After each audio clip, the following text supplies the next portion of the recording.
can we go backwards to the first map? Yeah. So this, if you're not familiar with Southeast Asia, that is the map of Cambodia. It is sandwiched between Thailand and Vietnam. Now, as you know a little bit about the history of Cambodia, it has gone through tremendous suffering through this Khmer Rouge. Have you heard of Pol Pot?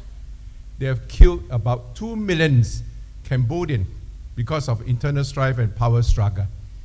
So as a result of that happening in 1975 to 79, but subsequent to that, the door will open.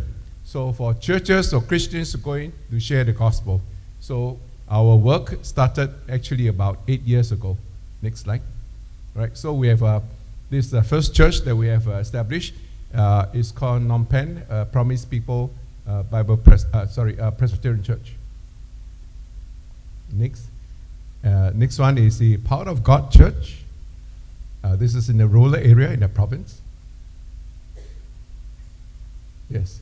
This is another church, a very tiny little house in which the pastor stays, and he used the hall for mission purpose. For church worship. This is another place for worship. Most of the people who comes to attend this church are working as a textile garment factory operators. This is the last church that we have established. It's called Amazing Grace Presbyterian Church, located in Phnom Penh. Right. Okay, can we have the next slide, please? So there's basically two challenges in Singapore. One is that the population is aging, and the other challenge is that of special needs children who, after they graduate from school, they have great difficulty in finding jobs because there aren't that many opportunities for people with special needs, with a bit of challenges. So many years ago, the Presbyterian Church in Singapore started a charity which is doing community services. And so this community services charity actually thought of a good idea. They train these people with special needs to provide assistance to the elderly community. When the elderly community go for medical hospital visits, they need a bit of assistance here and there. And so, we managed to train one or two of the intellectually challenged to take on these duties.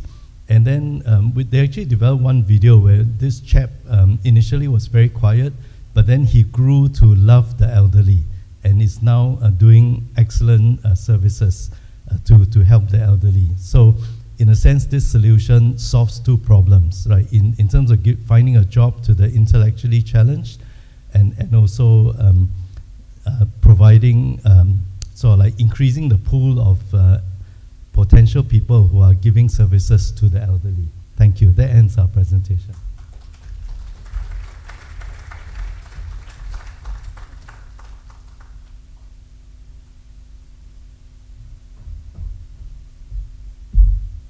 Hello everyone, my name is Anita. I'm from the Presbyterian Church in Taiwan.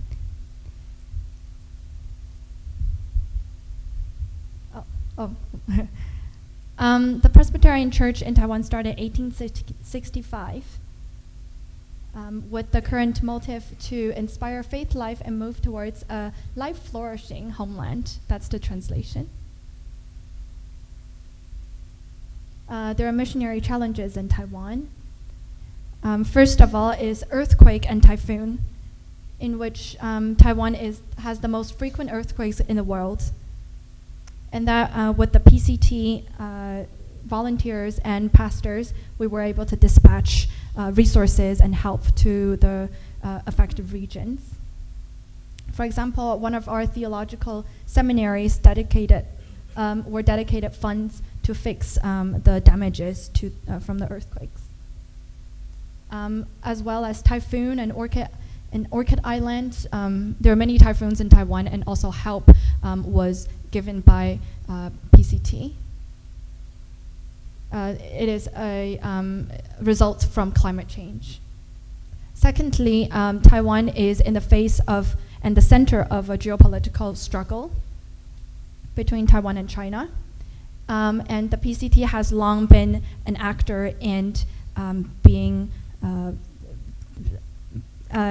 speaking towards life flourishing community within Taiwan as well as the world. There are civil defense training, as well as helping our neighbors from Ukraine and other parts of the world. And also training young scouts. Thirdly, we care for senior care in an aging society. There are aging problem within the church as well. Next. Next. Fourthly, we are also dedicated to indigenous language revival, which is part of the MSP4 program.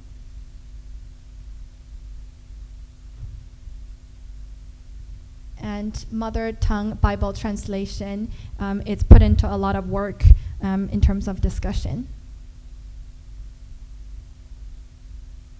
Lastly, there are a diversity of missions taken part by the PCT,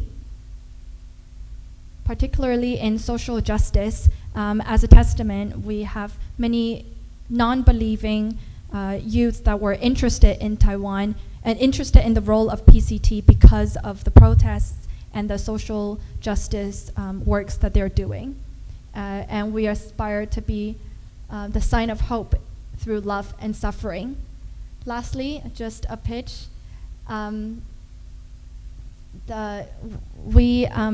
terms of bringing the ecumenical family together, we have a program called I Love Taiwan Mission Camp. And this is targeted towards youths that are interested in Taiwan and wanting to see and witness firsthand what you can do in terms of mission. It is a 3-week program that is completely free of charge. You just have to pay the airport ticket, flight ticket. And thank you all to the CWM family in your support in walking in hope and faith and care. Thank you.